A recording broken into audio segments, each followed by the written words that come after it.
Hey guys, welcome to Monday Night Live in Lexington. First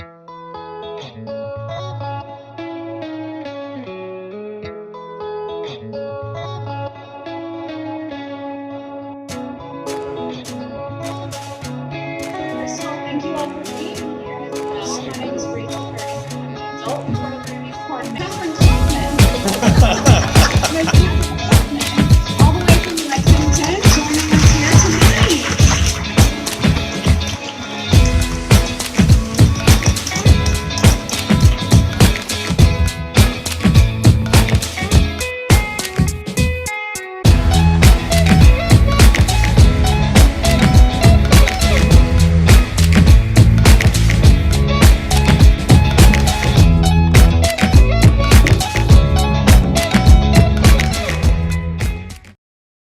Everybody, my name is Kathryn Kauffman, and I'm a psychic medium here in Lexington, Kentucky.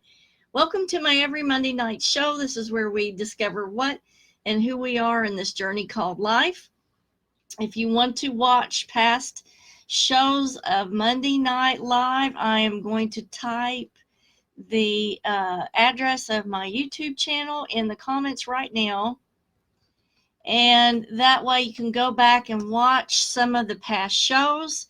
There are shows on how to see your aura, how visitations of the dead are different than dreams. Does your house have a spirit? There's all kinds of really good shows on the YouTube channel, and a lot of answers to some of the questions that you have. Let's do some shout outs on Facebook. Hey to Taya Moore, Martha, Janet Gibbons, and my little love, David Lee. Hey, all of you guys over here on Instagram.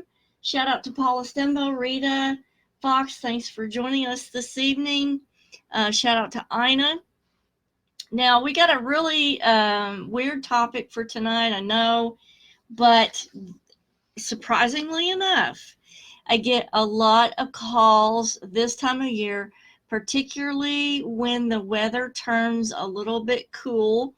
I get a lot of calls about these type of entities, and we're going to go into exactly why, because there are specific reasons why we see goblin activity more at this time of year than the other. Shout out to Janice over there on the professional page.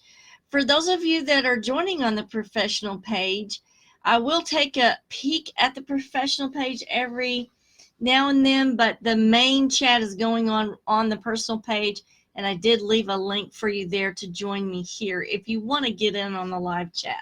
Shout out over here on Instagram to Joy. It's good to see you. Some quick announcements before we get into tonight's content. October is right around the corner. Like, blink your eye, there's October. Couple things I want to bring up. If you live in and around the Lexington area, Lexington, Louisville area, the best haunted house attraction is Wicked World Scaregrounds. I believe the address is 5817 Tates Creek Road. Go on the internet, take a look at it. I'm going to be out there some this season. Come join me out there for a live stream. It is one of the best haunted attractions that you can go to in this total area. Shout out to Tom and Shannon. Thanks for joining us, and to Charlotte and Dana. So yeah, check out Wicked World Scaregrounds. It's owned by a couple of friends of ours. It's a conglomerate of 3 different attractions in one. So if you've got small kids, probably one of the attractions is better than the other 2. And so there's something there for everybody, is my point. The other thing is my son's movie that he's in and helping produce, Charles, a Chucky fan film, is under, they are filming right now, and we'll be wrapping that up soon. And then we go through the process of editing and all that. Big shout out to all the Charles producers, directors, writers, actors, and hi to all you guys, and can't wait to see the movie. So that's going to be really a lot of fun. Hey to Christina and Jinjin over here on Instagram. And Peggy Thompson. Yes, Taya, happy Monday indeed. Shout out to Betty Joe. And for all you guys that are joining, put what area that you're joining from. I know, Betty Joe, I think you live out in Eastern Kentucky somewhere, but I'm not sure of the area. So just pop that in the comments and let me know where you're joining me from. Okay, now, if you guys want to get in for a reading for the month of October with me, places are dwindling fast. October is always really, really busy for me, and I get a lot of requests for parties and events and stuff. So if you want anything like that or a reading, you better get in on it quick because, you know, the slots are really filling up fast. Hey to Martha Lovell. Shout out to Iowa. And Lauren Pell. Hey, Lauren. Shout out to Anna in Southern Indiana. So does anybody know what goblins are? Have you ever had any experience with them? And I'm going to give you what our experience has been with them in dealing with the paranormal. And yes, fairies or the Sidhe do exist. They're on a different vibrational frequency than what we are. And so we are unable to see them unless they change their vibrational frequency to allow us to visualize them. So all they really have to do is change their vibration frequency to a different type of frequency, and we're not able to as readily detect them. You may see a blur when they don't know that you're able to visualize them. That's when people have caught glimpses of them. They can give accounts of them. They can give, you know, a description of these little beasts. And so, yeah, Betty Joe, you're in Monticello, outside of Monticello, called, I think it's Hariffin. I hope I pronounced that right. And Peggy's in Frankfurt. Awesome. Special shout out to Barbara Bacon and Crystal Crazy. And a hi to Judy Burkett and Amy Lynn over here on Instagram, Rita Fox too. Okay, so what are goblins? Do we know what these things are?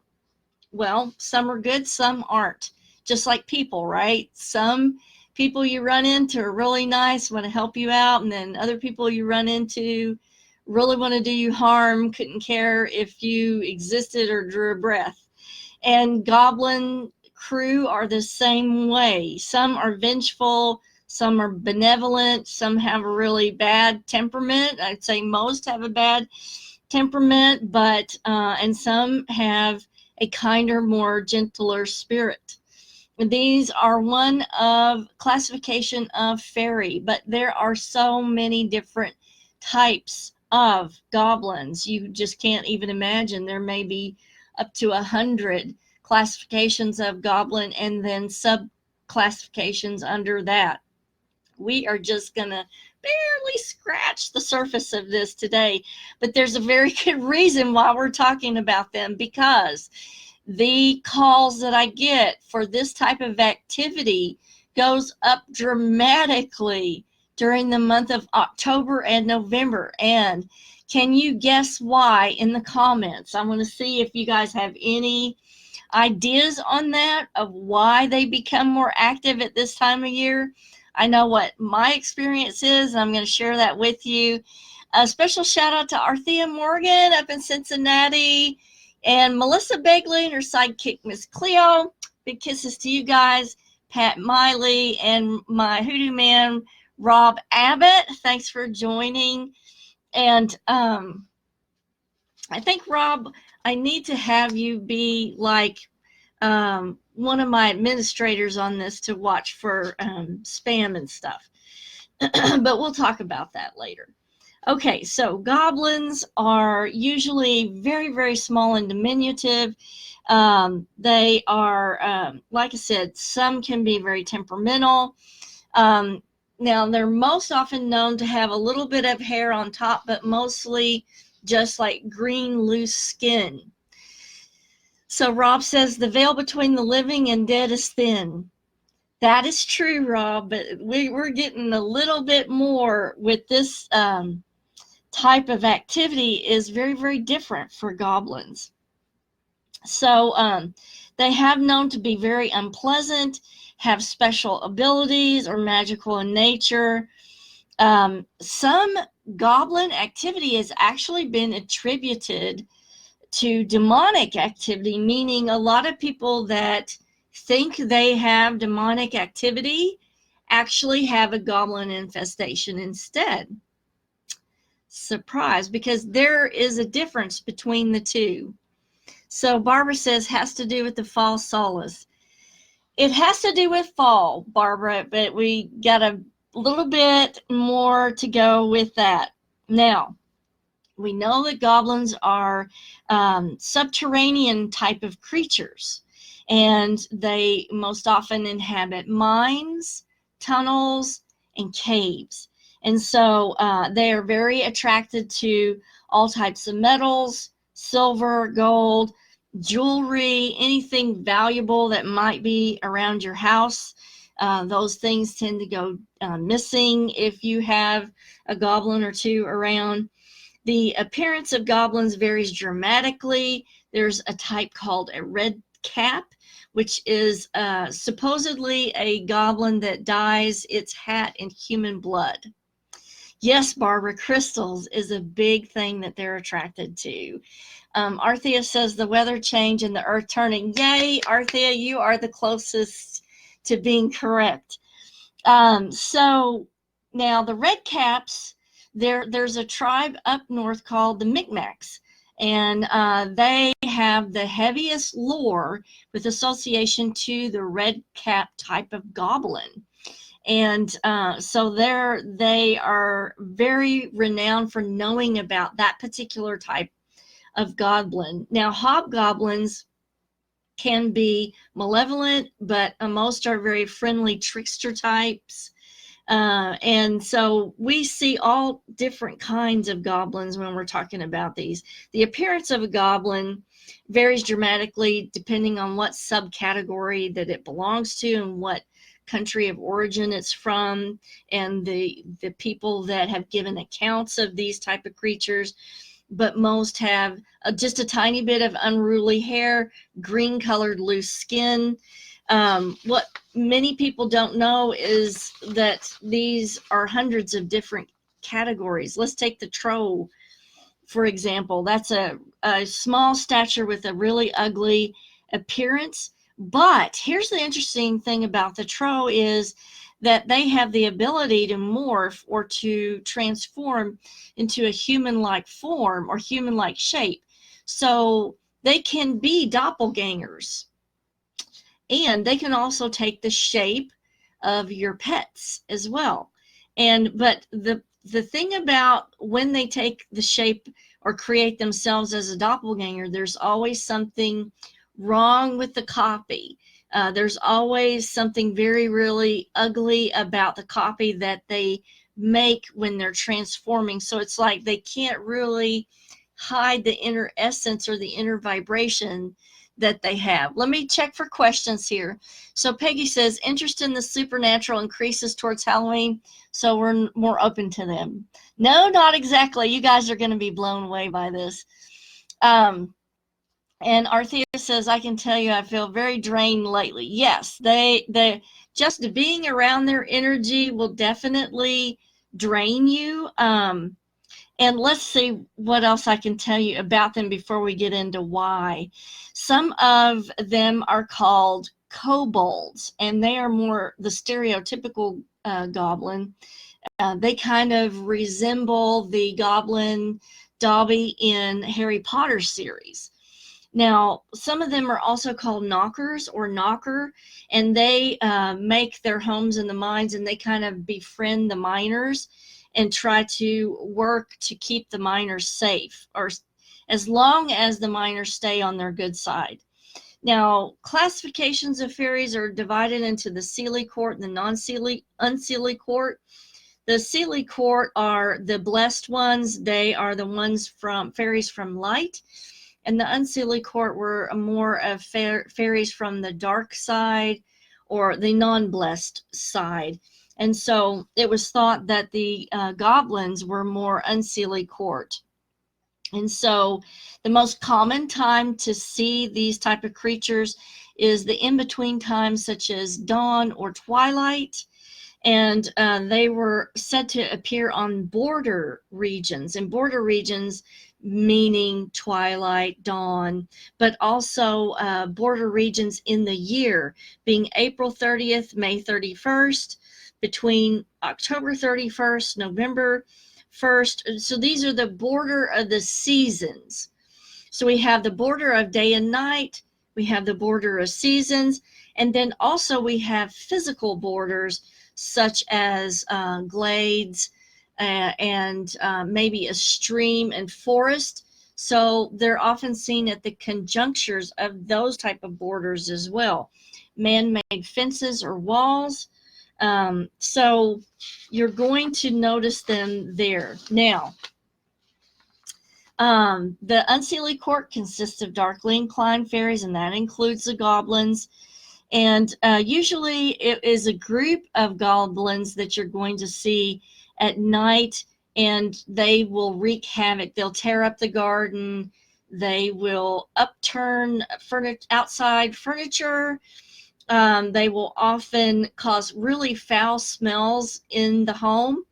They also will steal your jewelry, will misplace things in the house. And they really, really love to torment any kind of animals that you have outside. Dogs, cats, cattle, horses.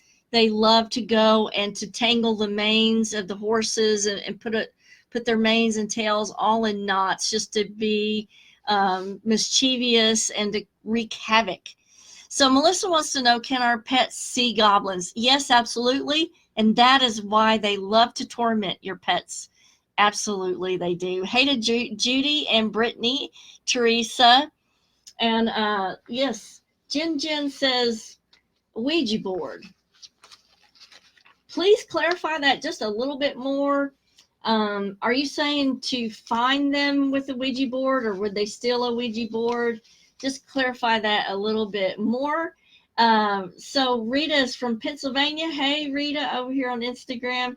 And Jen is from Arizona. Awesome. Thank you. I love to find out where you guys are from.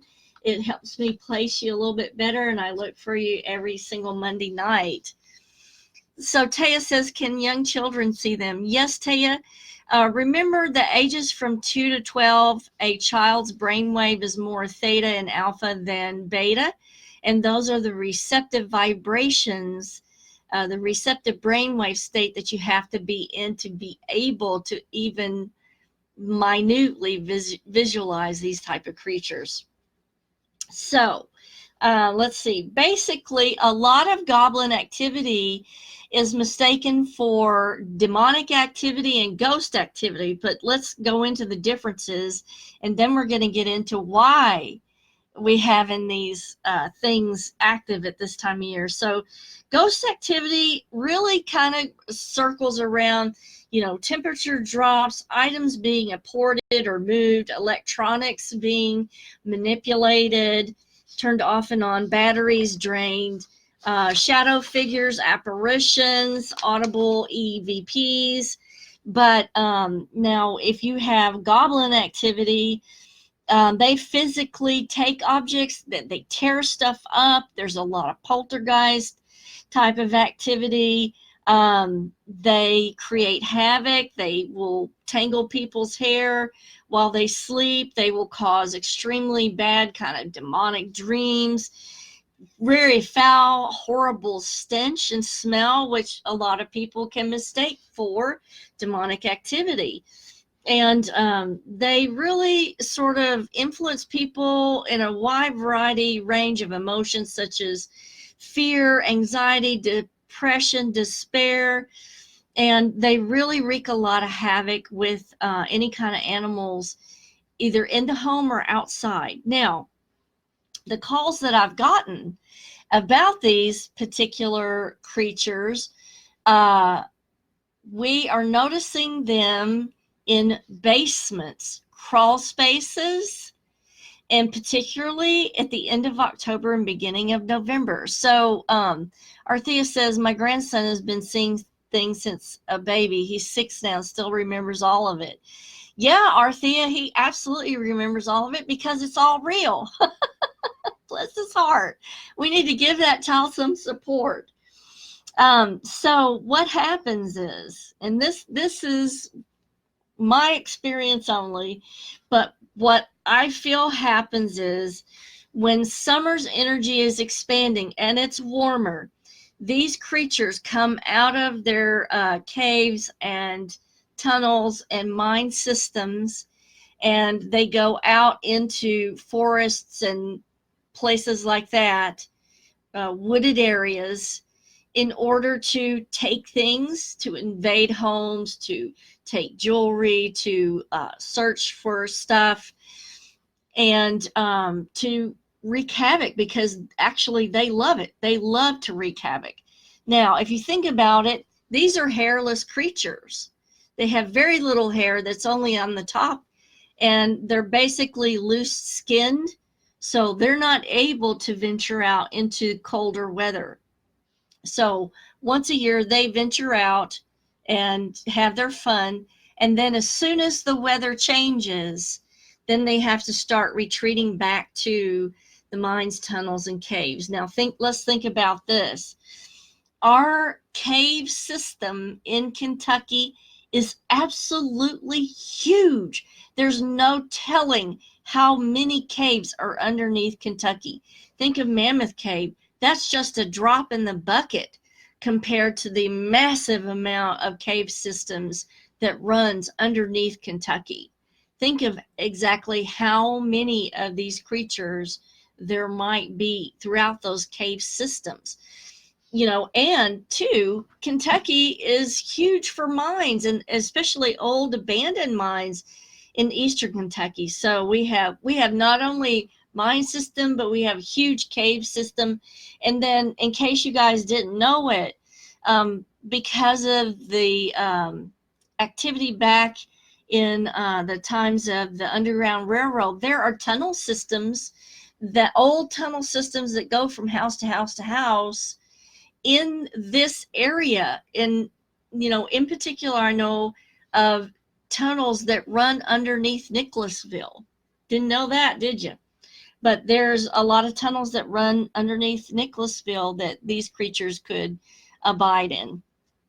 So let's see. Barbara says, are they taking these things in order to satisfy their own belief system? You know, I don't know what drives them to take these things, other than they have some need for it. And I feel like since they are subterranean inhabitants and they're already underground with the minerals and the crystals and everything like that, I think that there's already an inherent attraction to these things. Why they would need them, I think their temperament is more greed-like, and so they hoard these things. So that's just my opinion. So Arthea says, oh yes, we ride side by side in Kentucky in lots of caves. Yes. So I think that they use their vibrational frequencies to move through the cave systems. Now, so why are they coming into the houses? This is what I'm noticing is, at this time of the year, as soon as the weather turns, I get a lot of calls about something in the basement or something in the crawl space that resembles this creature. And so what I'm thinking is that when they're transitioning back to the cave system or back to the tunnels or the mines, that the basements are just like a stopover point to not get so cold on the way back to the cave system. So Melissa says, goblins and caves getting drunk on Kentucky bourbon to fuel their mischievous behavior. I love it, Melissa. That is so freaking awesome. I love that. Yes, why not? You know, I have not heard of goblins liking bourbon, but it really fits their demeanor and their hoardish type of behavior. So yeah, I would go for that. So hey to Chris positively over here on Instagram. So Rita wants to know over here on Instagram, do they shock you if they touch you? I don't know if they shock you if they touch you, Rita. None of the people that have called me have ever been touched by one. They have certainly visualized them and given a description of them and been concerned about the things that they've torn up in and around the house, or been concerned about, you know, the pets being tormented by these creatures. So I'm thinking it wouldn't shock you if they touched you, but if they're changing their vibrational frequency, then that would lend to a thought of they might be able to give you an electrical shock if they did touch you. So hey to JTRS Mama on Instagram. So we don't know for sure, Rita, but it's not out of the realm of possibility. Do you have an experience with one, and did you feel like it might have done that to you? So that's what I'll question you there, and you can DM me if you want to. So hey to Sheila over here on Facebook. So those are my thoughts about why they recede to basements and crawl spaces. And I feel like it's just like a stopover on the way back through to the cave system, but it never fails with this type of time of year. As soon as it turns the least bit cool, the calls go up on these type of creatures. And so I think that you know, they really attracted to, like Barbara said, crystals, jewelry, silver, gold, anything mineral. And then two, if you look at it, more and more people are using gemstones and crystals, and so those type of things are found more in the daily home than they used to be. And so that can also increase that type of activity. And they could certainly take those items as well. So Arthea says, do you think they can manipulate your mood? Yes, that was one of the things that both types of goblins have been noted to do. Besides making this a distinctive, horrible stench, they often cause people a wide range of emotions such as fear, despair, depression, also happiness at times, and they really love to wreak havoc, though. Most often, they will tear up fencing, let the horses out, they will let the cattle out, they will pull hair out of the dogs and cats, and you may go out and find the next morning that your dog has big patches of hair gone. So yeah, they're very, very destructive. Now, here's the thing. What can we do about this? Oh my gosh, what can we do about this? The thing that works the best with these type of entities is vibrational frequencies, because they can manipulate their vibrational frequency and cloak themselves and not let you see them.